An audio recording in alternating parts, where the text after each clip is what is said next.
Caractéristiques du réseau routier. Donc, dans l'objectif de faciliter la reconnaissance des spécificités des routes sur votre territoire lors de la planification des interventions sur la voie routière, nous vous proposons de préparer une carte du réseau routier de votre territoire, donc de la municipalité. Puis quand on parle de carte, c'est sûr qu'il peut y avoir autant procéder avec une carte papier, mais aussi les systèmes de cartographie automatisée que plusieurs municipalités ont accès. C'est une belle suggestion de pouvoir travailler avec ça. Ou peut-être tout simplement des tableaux. Tantôt, je vais vous montrer un exemple de tableau sur lequel on va pouvoir identifier plusieurs éléments. Donc, ces tableaux-là ou ces cartes-là vont avoir une légende assez complète dans laquelle on pourrait, notamment, pour faire les choix des destins normalisés, vous savez qu'on a besoin des catégories de routes, des types de routes, des vitesses affichées, des vitesses pratiquées. Et si vous avez un exemple là, sur la diapositive, on est allé avec des couleurs pour identifier les types de routes notamment. Et aussi, on aimerait que sur la carte, pour que ça soit vraiment utile, d'y mettre les caractéristiques particulières qui sont susceptibles d'avoir un impact sur la sécurité des travailleurs et l'efficacité de la signalisation, notamment les zones de visibilité réduite. Par exemple, vous savez que sur votre territoire, bon, on a une carte, on a un tableau, peu importe, il y a des secteurs que vous savez que la visibilité est réduite, soit par des courbes importantes, des pentes ou tout autre euh, objet ou aménagement qui fait en sorte que la visibilité est réduite. Bon, on vous propose de noter par une spécification particulière sur vos cartes, ces zones-là qui sont importantes à connaître avant d'aller faire les travaux, parce que dans ces situations-là, on sait qu'on va peut-être devoir ajouter la signalisation, peut-être ajouter un véhicule de protection, donc pour avoir une sécurité pour les travailleurs. Autre chose, les types de véhicules, c'est-à-dire, si vous avez des véhicules, supposons des routes où il y a beaucoup de véhicules lourds, on sait que les véhicules lourds, par leurs caractéristiques, la distance de freinage est beaucoup plus longue. Donc, ça va avoir une caractéristique particulière pour avoir une distance de visibilité d'arrêt qui est respectée. Donc, s'il y avait des secteurs où vous avez beaucoup d'autobus, véhicules lourds, ça serait bien de le savoir avant de se rendre sur les lieux et de l'avoir identifié sur cette carte-là. Vous avez aussi les secteurs à débit de circulation élevé qui pourraient vous amener une congestion dans une éventuelle entrave. Les voies réservées, les voies cyclables, les voies piétonnes, les trottoirs, stationnement sur rue, parcours des services d'urgence, les lieux où il y a des institutions, des écoles, des hôpitaux, où on peut avoir des piétons euh, en plus grande quantité, l'emplacement des d'interventions répétitives que vous faites sur le réseau. Des secteurs d'exception, par exemple, tous les secteurs résidentiels de 40 km/h et moins, ou lorsqu'on a à faire des travaux de très courte durée, à ce moment-là, il y a des exceptions. Donc, à vous de cibler ces secteurs-là pour pouvoir avoir ça dès votre préparation, votre planification, avoir beaucoup d'informations avant de se préparer et de se rendre faire les travaux. Évidemment, l'avantage de regrouper toutes ces informations-là, vous comprendrez que ça évite beaucoup de temps de préparation ou de répétition dans les préparations. Donc, on diminue le temps de préparation, mais aussi ça nous aide à la prise de décision. Mais aussi, vous avez des nouvelles personnes, des nouveaux planificateurs, des nouveaux travailleurs.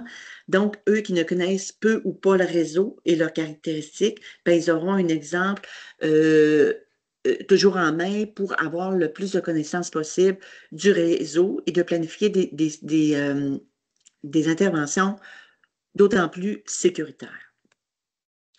Donc, vous avez ce document-là qui s'appelle, en fait, caractéristiques du réseau routier.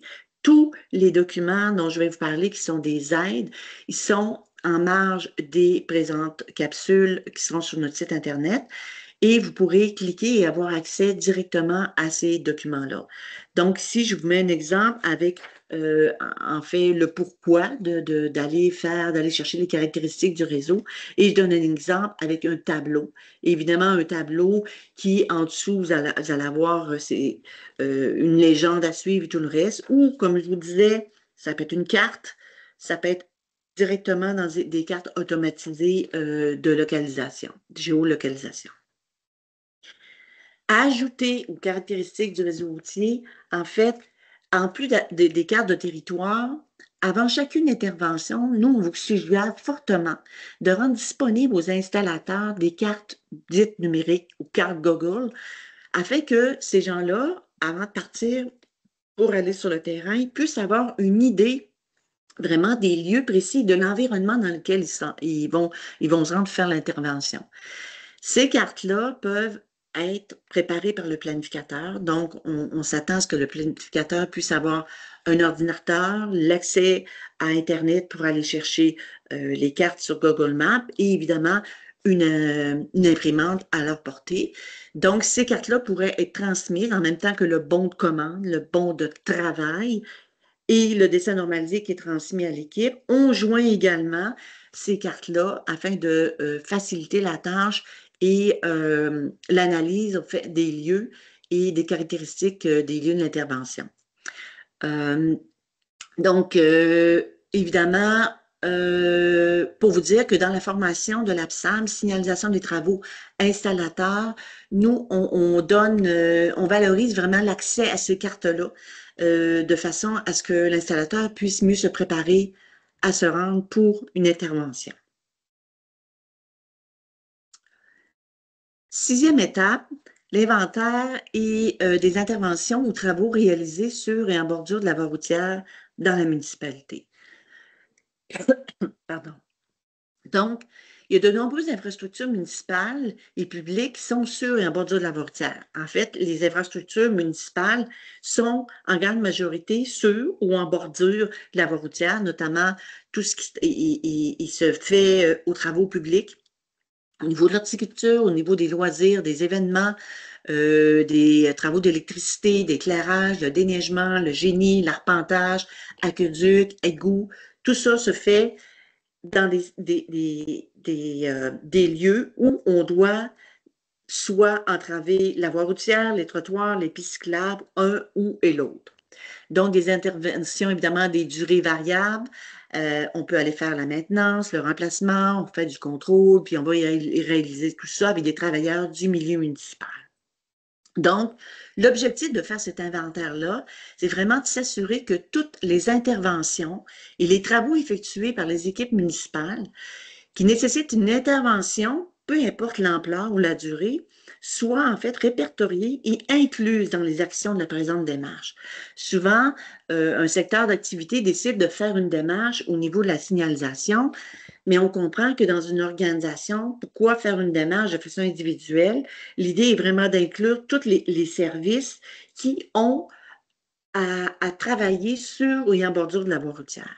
Donc, pour ce faire, on vous présente un outil qui s'appelle Inventaire des interventions sur et en bordure de la voie routière. Donc, évidemment, il y a une liste de types de travaux en marge de gauche. Évidemment, ce n'est pas une liste exhaustive. C'est une liste de travaux qui ont été répertoriés, qui se font dans le milieu municipal. Elle n'est pas exhaustive dans le sens que vous pouvez ajouter tout type de travaux que vous faites. Puis peut-être qu'il y a des types de travaux qui sont là que vous ne faites pas. Donc, à vous d'utiliser cet outil-là comme bon vous semble. Puis on a aussi mis dans les colonnes de droite, donc le durée des travaux. Donc, c'est pour avoir aussi une idée, dépendamment du type de travaux que vous allez faire. Est-ce que c'est des travaux de très courte durée, de courte durée, de longue durée? Est-ce que c'est des travaux qui se font en milieu urbain ou c'est des travaux mobiles? Donc, ça vous donne un peu, avec cet inventaire-là, le type de travaux et la durée des travaux. Puis, vous allez voir, tantôt, on va réutiliser ces informations-là au niveau de la durée pour aller chercher notamment les décès normalisés plus spécifiques qu'on va pouvoir aller chercher notamment de façon plus courante.